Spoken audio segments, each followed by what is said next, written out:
Ladies and gentlemen, boys and girls, we are back for another episode of the King's Court.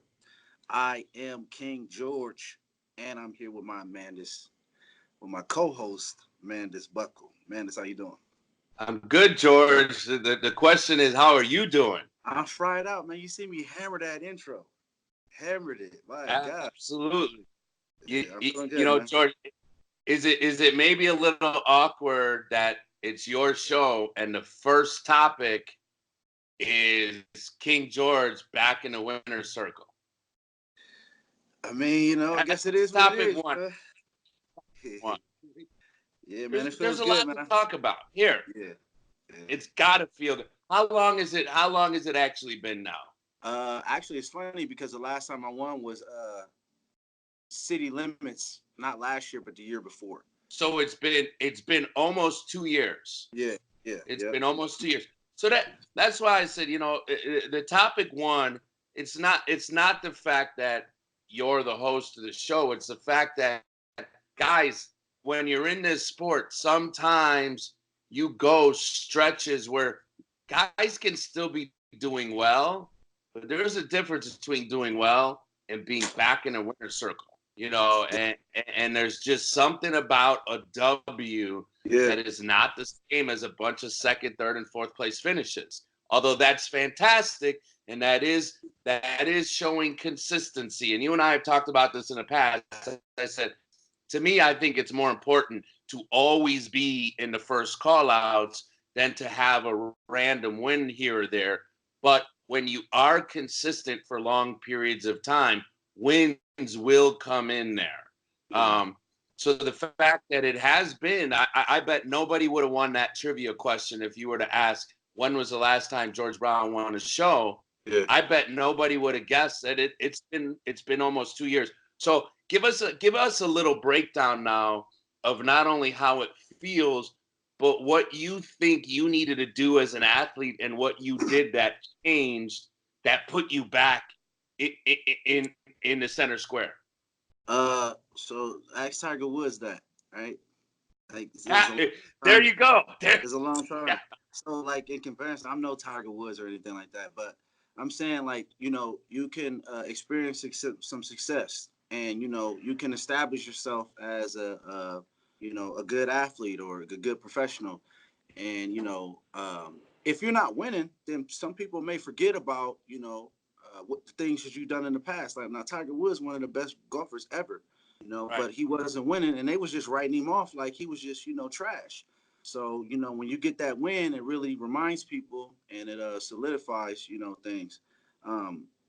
Things happen, man. Life happens. So each prep is different. When I won 2017, things in my life were a lot different than they are right now. Things have settled down for me, as far as the way I live, just as far as my day-to-day activities. Financially. Sponsors wise, things with my kids. So my life is just a little stable now, and I'm able to focus all the way in. On preps. I switched up to you, and I just been in a good space. When you're in a good space, good things happen. I was fortunate enough to get the win, and I'm gonna just start trying to ride the momentum into Dre Diller's show this week, and we'll see what happens. Okay. So you're attributing a lot of it to not only you as an athlete, but outside influences and things that are going on in your own personal life. So you're thinking that a lot of guys, hey, if what's going on personally is really not lining up, it's really hard. You can do well, but it's hard to win. Yeah, it will affect. We already deal with regular life, and everybody's on 24-hour mental. Everything's 24-hour mentally, on a prep. So if your life isn't stable, for me anyway, it's kind of hard to focus all the way in, on the prep because you're dealing with life. And, we see people back out of shows all the time because, some things take precedent in your life. So, it's a couple shows maybe now that I know, and I went through it. And if I wasn't in the right mind state, I'm not doing a show because I learned my lesson. And, when you do that, then that'll kind of paint a picture of maybe you're slipping or, you're on your way out the door when really that ain't the case. Things just might not be going smooth in your life and you might not be as focused. So Right. like I said, things are on track for me right now. And, I feel great. That's interesting because topic 2 here is that's exactly the case what just happened for this guy, Arya. So he's on a great run. He took second to you in Salt Lake City this past weekend. He won the Governor's Cup the week before. Yes. Right. Yep. And this is after coming off of taking a year off. Yep. He said, he needed to make some changes. He wanted to put on some size. He wanted to do some things to move him to that upper echelon. And that year served him well. We saw him this weekend, obviously, was standing next. That guy was lights out. And he looked lights out the weekend before at Governor's Cup. Now, he is a prototypical West Coast men's physique guy where he's very aesthetically pleasing, comes in real condition, a little on the smaller side compared to what we're used to seeing with the Midwest and the East Coast. We've gone on record to touch on that multiple times. There's a slightly different look, but he's about as complete as they come. Head to toe, top to bottom, front to back, conditioning was there, the width was there, small waist, posing, his confidence, his stage presence. I thought this guy looked fantastic. Yeah.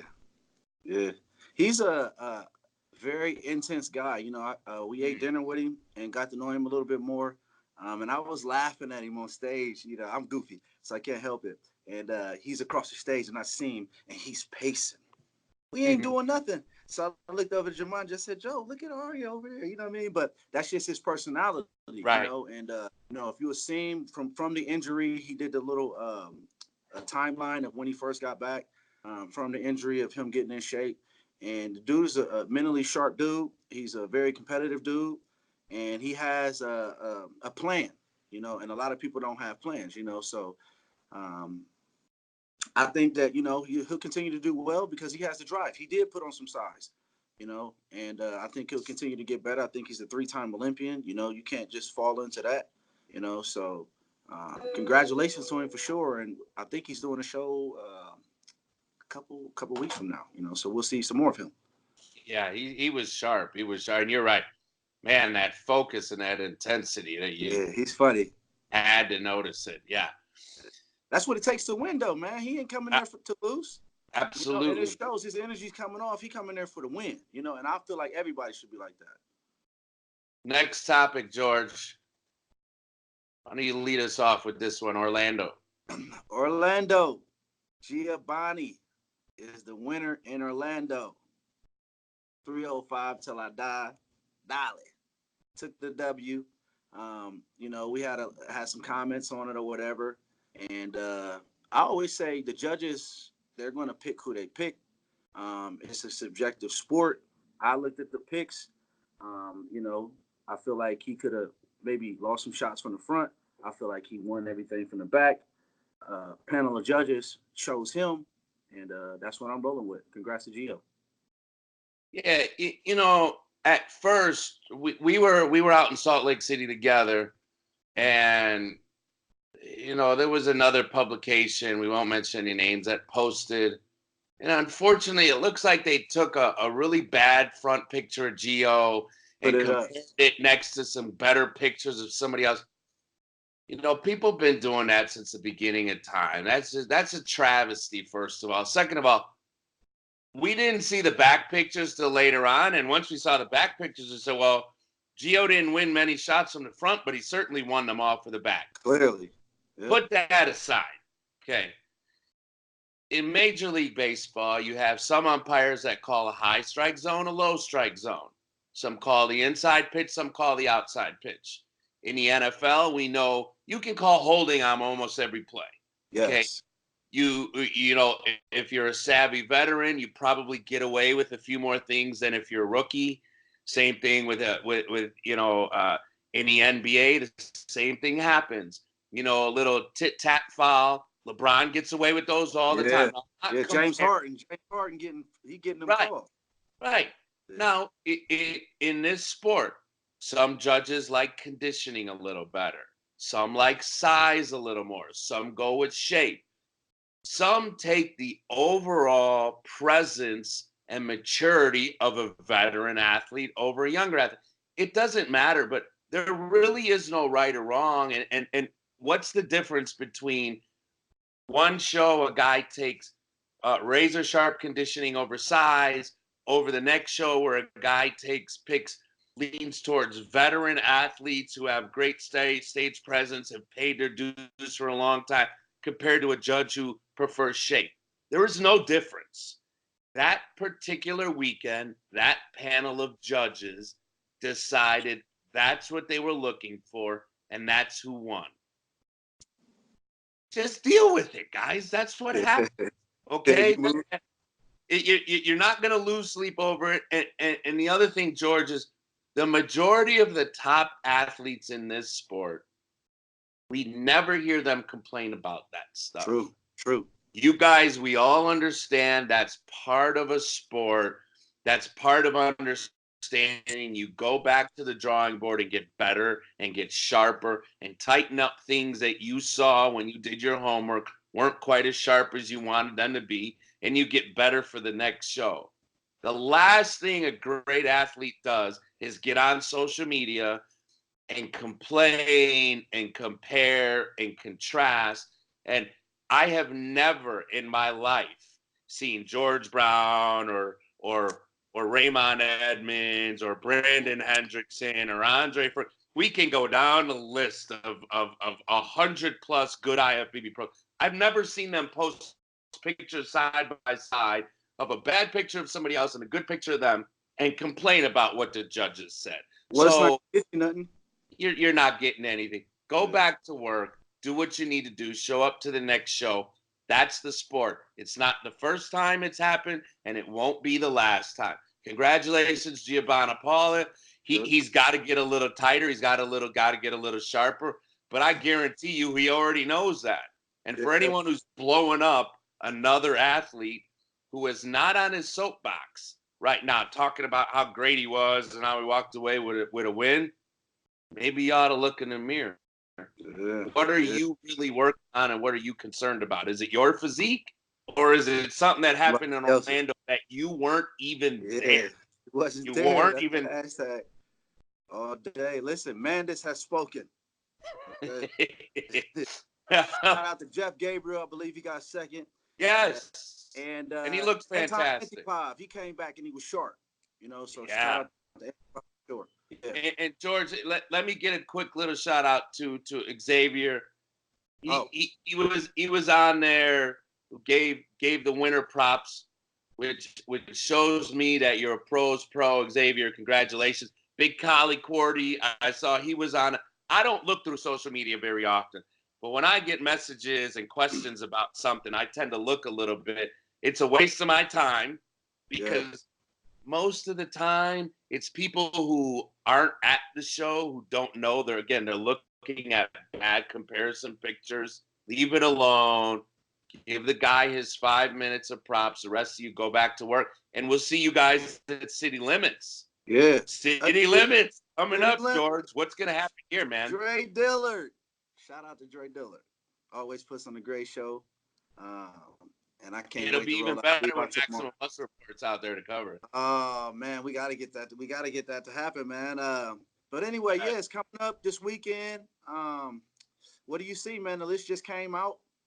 And what do you got? And we know Andre's doing So I think this bodes really well for the entire league.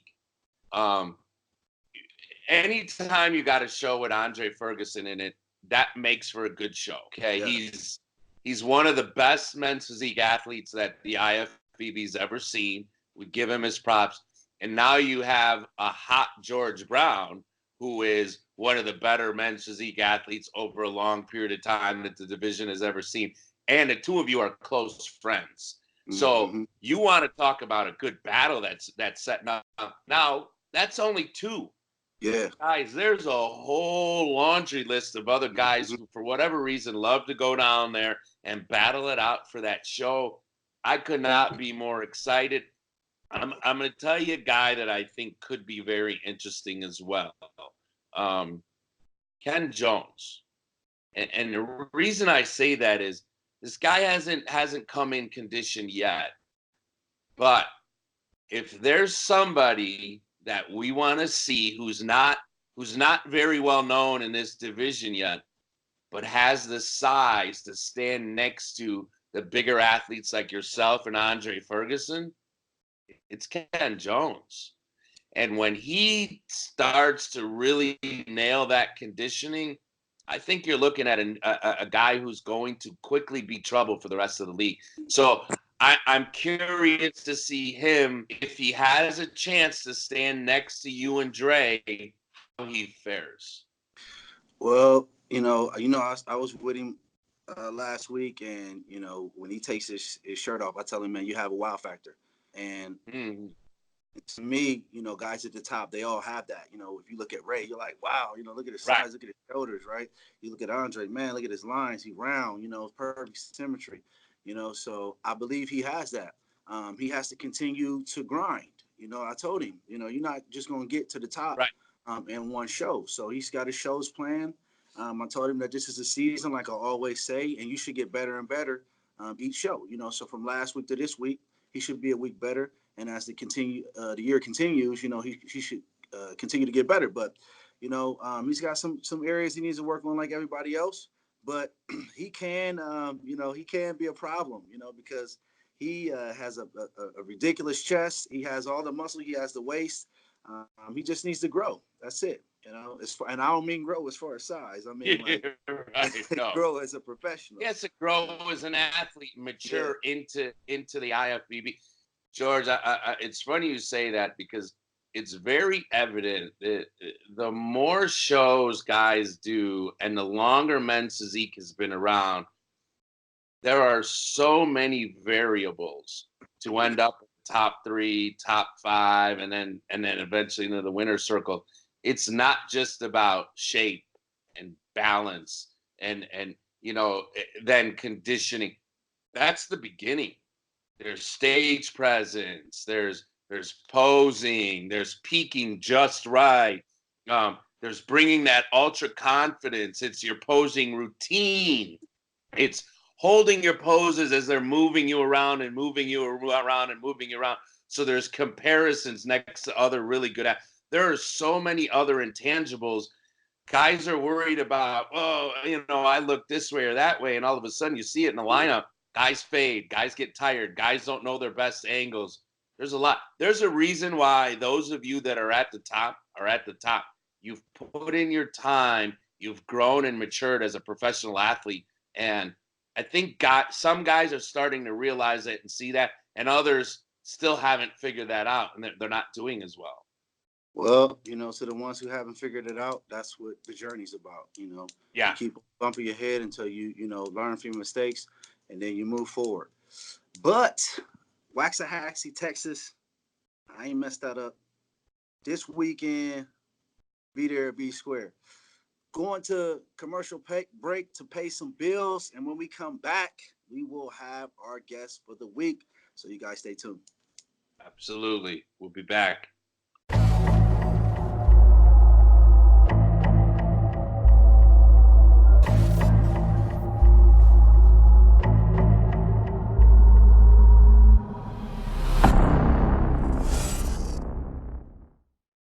And we are back with our guest for this week, straight from the West Coast.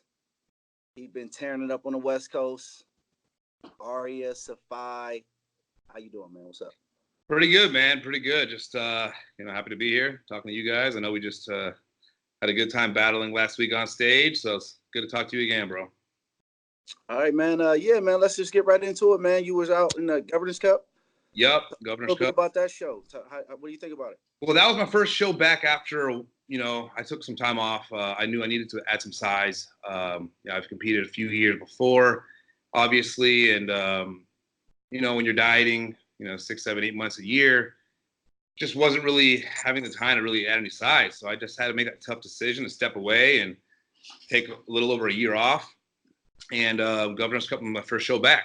So I was able to put on some decent size. I unfortunately I had a little mishap backstage at Governor's Cup, and I feel like it made a difference. I got like a gnarly cramp, and it kind of screwed me up. I didn't get a good pump. I couldn't flex on stage, and I was honestly happy to get fourth. But the week after, I obviously remedied the issue. There's always something you got to deal with, and that's what happened at Governor's Cup. Week after, I was a little bit leaner just from the extra time, but I also remedied the issue, and I was able to get a pretty good pump, and everything just worked out, and I was able to take first place, man. And it was a drastic difference, because it was the same guys on stage that were, top 1 and 2 Governor's Cup. And that next week at LA Championships from the Muscle Contest, it was, me, Xavier, and Joe again. And it was just kind of a swap in the placings. You know how it is in this sport, man. Whoever's the best that day. So from one week to the next, it was a complete turnaround. So it was a good momentum builder. So we misspoke earlier. Excuse me. Governor's Cup, you were fourth, you said? Fourth place. And then it was the LA show that you won the following, right? The following week, yes. Okay, and obviously whatever adjustments you made, I mean, because then you came into Salt Lake City last week too, looked fantastic. You pushed George for everything he had. There's a little bit. You said you took a long time off to add such. What did you weigh? What have you weighed the last couple shows? Last couple shows, I'm still pretty damn light, to be honest. I was about, before I ate that day, like 165. So by the time I'm on stage, probably like 167 or something like that. And how tall are you, man? I'm 5'7". Okay. So, and that was what you taking a lot of time off. So, it bodes well when you're out on the West Coast. You can still see a little bit of a difference, though, when you stand next to a Midwest or East Coast. And again, guy, I don't mean to keep saying it's only Midwest or East Coast guys that are a little bigger. It just seems to usually be that way. No, you're right. Yeah. So when you stood next to George, again, you've got a really complete physique. Your physique flows really well. You have a lot of balance from your shoulders to your chest, to your arms, to your back. Your lower back is nice and tight and crisp. But when you're standing next to a much larger structure, even though you're complete, if the larger structure is also complete, you find yourself in a second place spot, which is obviously fantastic. Finishing second at a pro show it's great. Do you have any plans now that you've seen it and you've kind of gone through a few of the shows, you've made your adjustments? Is there a plan now, maybe from now or 1 or 2 more shows you might be planning on doing to qualify? Seeing you, I have no doubt you're going to qualify for the Olympia. You got a fantastic physique. But will there be a plan to maybe be able to bode even better standing next to the bigger structures come September? I think so. I feel like the off season that I did was good, but I probably pushed it a little too far with the body fat. And that caused me to be a little bit aggressive, and I probably lost a little bit more muscle than I could have. Gotcha. So I feel like the recent muscle that I had going into the beginning of my prep, I can probably get back pretty quickly once I start going to a bulk, and then do a smarter cut for the Olympia, maybe carry a few more pounds. And like I said, I'm a pretty light guy, and I hold it bigger. So a few pounds can go a long way. So to answer the question on that, that's my plan there. The first question is, I do have a show coming up 16 days from now in San Diego. Originally, to be honest with you, my plan was, if I did win, to go to Pittsburgh and, obviously get in front of Steve. That's a smarter plan. But at this point, I got to secure my Olympia spot. And right now I have 14 points. I believe I'm the 7th highest, but there's still enough shows left for people to bump me out. So I got to get higher on the roster. And my next show is going to be in, about 2.5 weeks in San Diego, Muscle Contest. And hopefully I can score enough points to secure the win there. And that leaves me May 4th to then kind of go into a little mini bulk, maybe put some of the size on that I recently lost because that muscle memory, I could get it back, rebound into that, get a few pounds bigger, train a little bit smarter, and just, go back to the drawing board and then diet down a little bit. I was pretty damn fat, man, to be honest with you. And I think I showed you guys the video. I took it too far, and sometimes you get caught up in your bulks, and especially long ones. And it was over a year. And on the way down, this was the hardest prep I ever did in my life, man. Ever. I had to suffer to get there. Hey, man, you're a 3-time Olympian. Yep. You have gotten better and better each show that you've done this year. Like I say, it's a season. What is your mentality when it comes to the season and, how you maneuver through a season as far as you do one show and then maybe you do a show a week later and then maybe, like you're doing right now, you take a couple weeks. What do you think about that? Like, I think it's smart to do, back-to-back shows. I don't really like sitting and holding. But just tell us a little bit, like you're experienced pro. So tell us. Yeah, man. Honestly, I see guys doing a show like one, and then that's it. It's like, dude, like you just put your body through hell. Like you don't just diet down for one show after a long off season, or even in general. Like you have to have an entire plan mapped out. If you don't have a plan mapped out going into your season, you're just shooting from the hip, hoping things happen the right way from the first show, and then you go up. So it's like for me, I was like, I'm gonna do these lines of shows, and I already have a backup show if the one next week doesn't go good. I got it all mapped out, and if you don't have that plan, there's no way you're gonna be able to structure the way you go about what you need to do, and it's gonna leave you, lost and confused. So I'm the same way you just mentioned. I like to do back to back to back. I like to get there and crank them out and try to secure it, and then move on from that phase of competing and start getting my body recover. Maybe add a little size, change up the plan for the big stage that matters. But if you're spreading them out and not over, thinking in the future, you're setting yourself up for a much tougher journey that just doesn't seem smart, So, yeah. How many points are you sitting at right now? I have 14 right now. 14. Okay. So you win your next show, are you shutting it down then?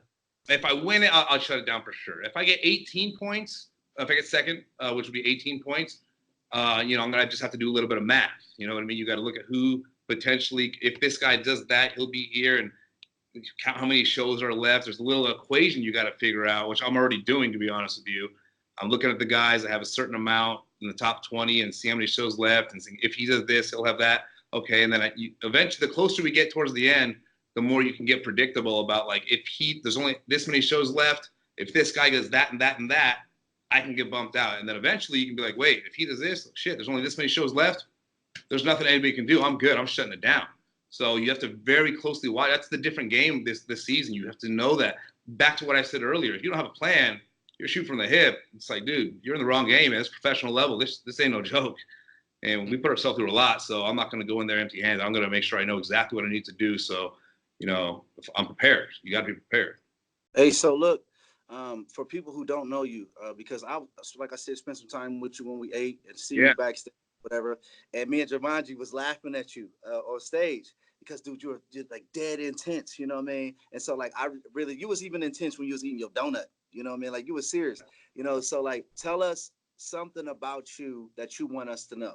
Man, I mean, winning that show in LA was a big deal to me. I turned pro at Muscle Contest. I won 2 shows, my first 2 shows ever, but I never won a pro show at Muscle Contest. And I placed like top 3 or top 5, like probably 4 or 5 times over the years. I wanted to win that because that's my hometown. And when I did, it was one of the best feelings ever. I mean, it was emotional. And that man, I got the chills now. Where you from? I'm from LA, like Redondo Beach, Torrance area. And which is like 20 minutes from Culver City, where that show is. So my family can come, my friends can come. That's the one you want to win, man. And I never ever walk away with that over the years. And I've placed a lot, so I was like, damn. And after what happened at Sacramento, it was traumatic to me, man. Like I was cramping. I almost forfeit from the show before I got off stage because I had the worst cramp. And I felt like, I'm not saying, if I didn't cramp, I would have won. No, but I didn't get to show the judges what I worked for. And I was so glad I signed up to these shows back to back because I immediately had a chance to try to redeem myself. So going into LA, I was like, fuck this, dude. Like, I'm going to do everything I can. So, the mentality that I was carrying that you probably saw on stage, and I just feel fits me best, I love it, man. This is fucking my show, and no one's gonna give it to me. And if I'm gonna get it, I gotta fucking take it. I gotta take it from him. I gotta take it from him. And I look at all the top competitors, and no one's giving me shit. So I'm taking it from you because you are trying to steal food from my kid's mouth. Yeah. After that, I called, hey man, I'm here by myself. Want to go? Can I go eat with you? Yeah. But in that moment, we're battling, and that's what I love about the sport. But that was my mentality, and that's probably what you saw, and it helps me perform. It helps me to kind of get the mode I need to be in, to have an aura on stage, to make sure that when you're on stage that you are noticed, that there's something about you, because it's very easy to get overlooked at a show to some judges that never seen you. And you better make sure there's something that stands out about you. And for me personally, being in that mode allows me to turn it on and just be that guy for the moment I need to be that guy. And George and I were literally just talking about this. Oh, really? About the overall preparation. It's not just about the physique. It's not just about conditioning. To be a good pro, there's so many other elements that have to be brought in. And you can see it on stage. When a guy's really prepared and he's smooth with posing and he's been there before and the bright lights don't matter to him, and like you're explaining, the intensity is where you need to mentally be. We see it with the bodybuilders all the time. That's my history, my background, and I come from seeing and watching and being around bodybuilders backstage. You have to get yourself mentally into a place where you were during prep. We call it you were in the rabbit hole. Yeah. And you're describing that exact thing. You tend to notice a lot of guys are almost happy to be there. Yeah. They're just soaking it up like, hey, I'm on the pro stage. I look pretty good and I'm in condition. I should be in the top 5. Well, everybody worked hard. Yeah, they all worked hard. That's a champion mindset, and that's why I laughed at it, because I could see it, Right. He wasn't playing no games over there. Yeah, man. Honestly, I like that. It's like I learned, because I used to get nervous, the whole bright lights thing, and I thought of the bodybuilders, like the way they act up there, and it actually inspired me, like, fuck, because I did get nervous a lot, and I learned to just, this one word, just to embrace it, and that word for some reason resonates. I said, dude, embrace that. You feel nervous, you feel this, like, fuck that, dude. Embrace it. Soak it all in. One day you're going to wish you can go back to the stage. You'll be an older guy wishing you were on that stage performing like the world was yours for that moment. Well, that moment is right now. Understand that right now. Be that right now. Live in the moment and embrace it. Put your nerves, put your fears to the side. Go out there and take what's yours when you work too hard for this. So that mentality just kind of helps pull me through. And in the end of the day, if I'm the last man standing, great. If not, good job to the guy that beat me, and back to the drawing board. Let's do it again. Wow. Well, it's easy to see why you've been on this run that you're on right now. Yeah. You feel the energy. That's why I told you. Like, right. I love this intensity, and his mindset, and that's why he's a successful pro. Right. And I'm glad it was George too. To be honest, I told him this, and it's like I feel like somehow losing to George and having that battle with him helped. Like it just made me look a little bit better versus beating someone maybe I've already beat before, or someone that wasn't as high ranked. Sometimes, honestly, just standing next to one of the better guys in the world, and George, let's be honest, you're one of the top guys in the damn world. It's an opportunity to get you to be, people look at you like, oh, hey, so as in a way to lose, to get second, like if you're going to get second to somebody, you want it to be a top guy, because it's just, so I actually walked away from that show feeling pretty damn good, because I looked probably one of my best. Yeah, you did. And you looked real good, man. I had one of the best in the world, and it was fun up there, and it was just a good kind of attention. So if you're going to get second, you might as well get second that way. So shout out to Robin Mayer, by the way. Yeah, Rob. At Salt Lake City show. Crazy. Guys, you were both there. We were, all three of us were. What a fantastic show. What a great weekend. FitCon, it's a show that's part of a FitCon weekend. Oh. So you had like Muscle Egg was there, Olympia champ Brandon Hendrickson was there with FitCon. You had Gat was out chasing. You had all these people that were out there, and then a great show run really well, and the two of you finishing 1 and 2. I feel that's a show to want to be at year after year after year now. So again, shout out to you, Robin Mayer. We'll definitely be back next year to give this thing even more coverage. For sure. I feel like it's one of those shows that has potential to up in the tiers most. Eventually, a lot of the top guys are going to be attracted to that show. Yeah. It's going to be one of those shows where you're always getting top 10s from the Olympia going over there, and then the tier is going to go up. So they have all the right ingredients where I can see that happen. She killed it. She killed it. Good, man. Hey, man, another great episode. Arya, man, I really appreciate having you, man. I love your intensity. Yeah. We see clearly the reason why, you're successful, your drive, talking to you, man, hearing your mindset about having, plans after, bodybuilding. And it's a recipe, for success. And you guys just need to listen up, because we keep saying the same thing over and over. You keep hearing the same mindset from different guys, so take notes. Sure. And until next time, from Mandus Buckle, Arya, and myself, this is the King's Court. Long live the King. There it is, man. Hey, it was a pleasure. Talking to you guys is great. Battle you guys even better. Next weekend, good luck to you, bro. And hopefully we'll catch you in September and we'll do it again. Okay, cool, man. Thanks, man. I appreciate having you. Take care, man. Peace out. Take it easy, y'all.